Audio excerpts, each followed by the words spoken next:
Are we sure we got the location right? Moore asked, as he checked the instruments yet again.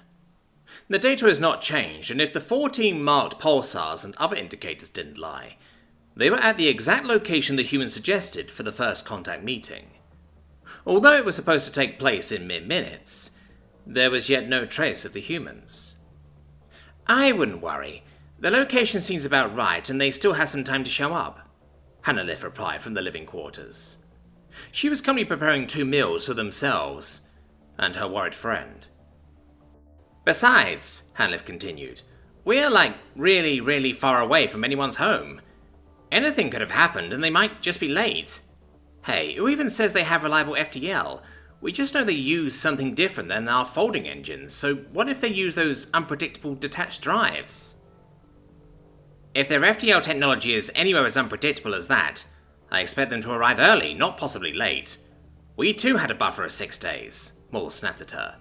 Sorry, I'm just a bit on edge. I haven't slept since forever, and this might be the most important date in history for both of our peoples.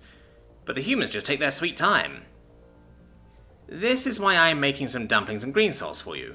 Might take your mind off some things, Hanalith said. 2 rations coming up.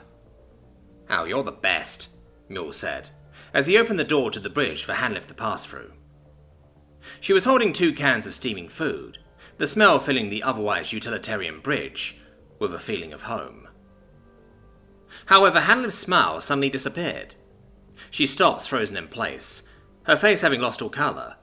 What is that? She shouted and pointed outside. Maul followed her gaze and saw only the void of space. There was nothing there, just the black emptiness. Wait, weren't there supposed to be stars? He rushed back to the instruments.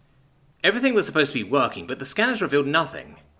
There should be nothing obstructing the view in front of them, yet the stars were obviously missing. By now, Hanalith too was looking for the instruments, the hot rations lost somewhere in the chaos. The spatial distortion monitor was going wild. But how? They were not using FTL at the moment. Before she could react, Moore screamed, "The radar picked something up. It's big." They saw the outline on the screen. A blurred silhouette of, as Moore would describe it, something primal. It was a mix of sharp edges merging with organic shapes. The readings didn't make sense as this thing was some 1,000 kilometers away, yet it filled most of their view. Moore could not understand the view. Neither could Hanalith. In front of them, they could only see a void that, despite lacking in any visual contrast, felt deeper than before. A second pass by the radar revealed more shapes, seemingly leaking from the central mass. Despite the apparent distance, they felt the thing's crushing embrace. In a moment of clarity, Maul thought of the obvious reaction. We have to go, now. Hanalith activated the folding engine without question. They were ready to bail. Malfunction. Space already distorted. They were stuck here. Hanalith couldn't relay the problem before the bridge was engulfed in darkness, with only the even darker emptiness remaining visible. They felt the gaze of 1,000 eyes watching them, as the void focused on them.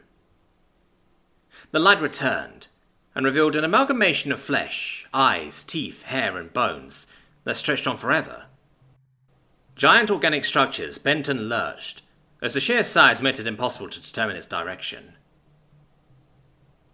Hanalith and Mule would have screamed if they still could. A second wave of darkness shrouded the bridge, and as the light reappeared, there was no trace of the horror they had just witnessed. It was just gone. In its stead, there was just a simple metal box, barely the size of their ship. Mule just stared out the window when Hanalith spoke up. The distortion is gone. We can leave. Yeah, good idea. I think better we return, Mule whimpered. Yeah. Hanalith was struggling to input the home coordinates with her trembling hands. She was interrupted when a message appeared on her console. You have got mail from Human First Contact Mission. Read? Yes? No? Should we open this? Hanalith asked. When Mule did not answer, she proceeded. Hello, this is the Diplomacy 1. We have arrived at the marked destination. Fellow diplomats of the Yes and United Republic, are you there? Hanalith just stared at the screen. The humans were here. They must have witnessed the horror just cross their way. Yet they acted like nothing had happened. Nothing. Feeling her grip on reality loosen, she typed on impulse. What the hell was that? Oh, that was just Maurice. Really nice guy that offered us a ride. He didn't scare you, did he?